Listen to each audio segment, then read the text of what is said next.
हमारी भारतीय संस्कृति में मकर संक्रांति का त्योहार बड़ी ही धूमधाम से मनाया जाता है। मकर संक्रांति के शुभ अवसर पर लोग खिचड़ी भोज का आयोजन करते हैं। इस दिन गंगा स्नान करने के बाद दान देने का बड़ा महत्व है।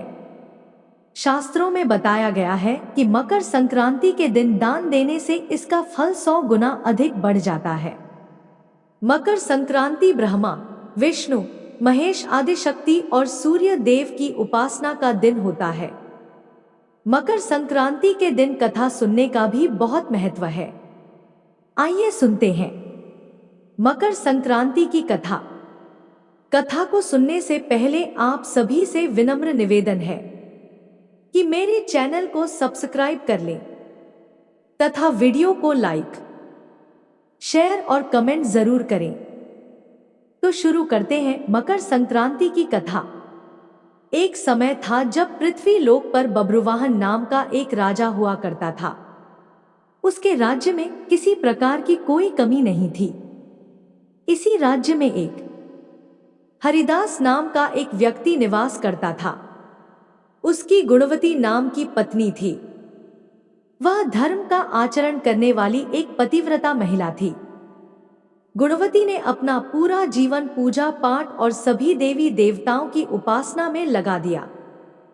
गुणवती वह सभी प्रकार के व्रत एवं उपवास करती थी। वह दान पुण्य करती और अतिथि की सेवा करती। गुणवती किसी न किसी रूप से हमेशा ईश्वर की भक्ति में लीन रहती थी। अतिथि सेवा को वह ईश्वर की उपासना व प्रभु की भक्ति मानती थी।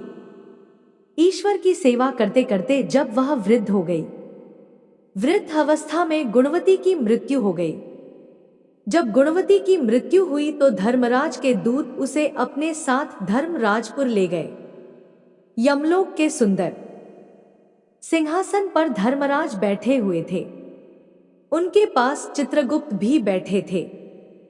चित्रगुप्त जब धर्मराज को धरती लोक के मानव का लेखा जोखा सुना रहे थे, तभी दूत गुणवती को धर्मराज के पास लेकर पहुंचे। गुणवती धर्मराज के सामने अपना सिर झुकाकर खड़ी हो गई।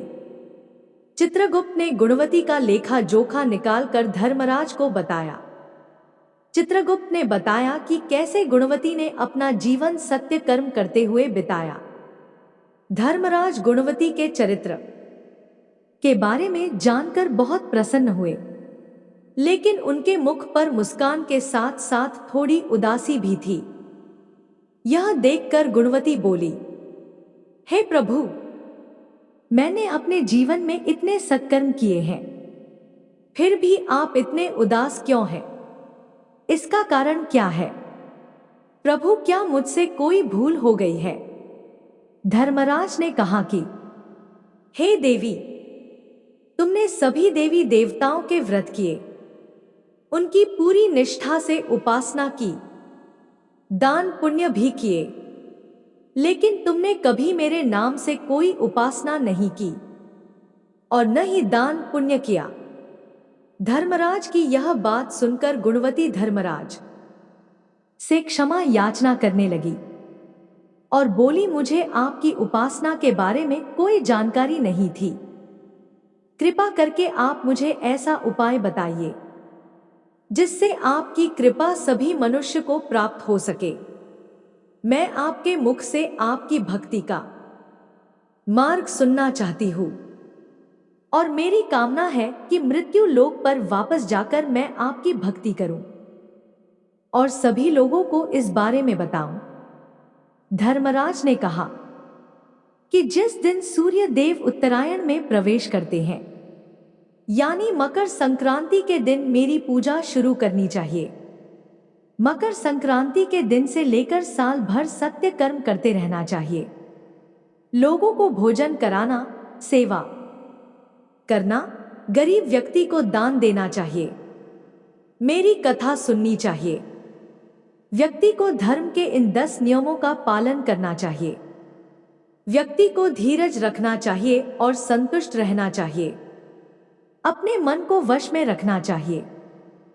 सभी को क्षमा करना चाहिए। किसी प्रकार का दुष्कर्म नहीं करना चाहिए। मन और शरीर को शुद्ध रखना चाहिए।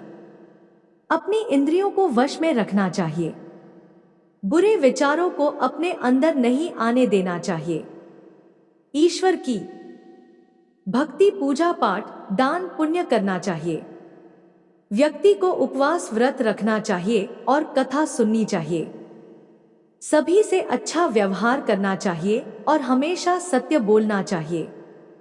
व्यक्ति को अपने क्रोध पर नियंत्रण रखना चाहिए। धर्म के इन सभी गुणों का पालन करते हुए साल भर मेरी पूजा और कथा नियम से करें और अगली मकर संक्रांति के दिन इस व्रत का उद्यापन विधि के साथ करें। मेरी पूजा के साथ साथ चित्रगुप्त की भी पूजा करें। काले तिल और तिल के लड्डू का भोग लगाएं। इसके बाद गरीब व्यक्ति को भोजन कराएं। कुछ अनाज जरूरतमंद लोगों को दान करें। व्यक्ति को अपने सामर्थ्य के अनुसार दान करना चाहिए। यह कथा सुनकर गुणवती ने धर्मराज से धरती पर वापस जाने का आग्रह किया। गुणवती के आग्रह करने पर धर्मराज ने गुणवती के पृथ्वी पर वापस जाने की अनुमति दे दी। धरती पर वापस आकर गुणवती ने अपने पति को धर्मराज के द्वारा बताए गए सभी नियमों और व्रत के बारे में बताया। गुणवती और उसके पति ने धर्मराज के द्वारा बताए गए सभी नियमों का पालन किया। मकर संक्रांति आते ही गुणवती और उसके पति ने यह व्रत शुरू कर दिया। इसी व्रत के प्रभाव से गुणवती और उसके पति दोनों पर धर्मराज की असीम कृपा हुई। गुणवती और उसके पति को इस संसार से मोक्ष की प्राप्ति हुई।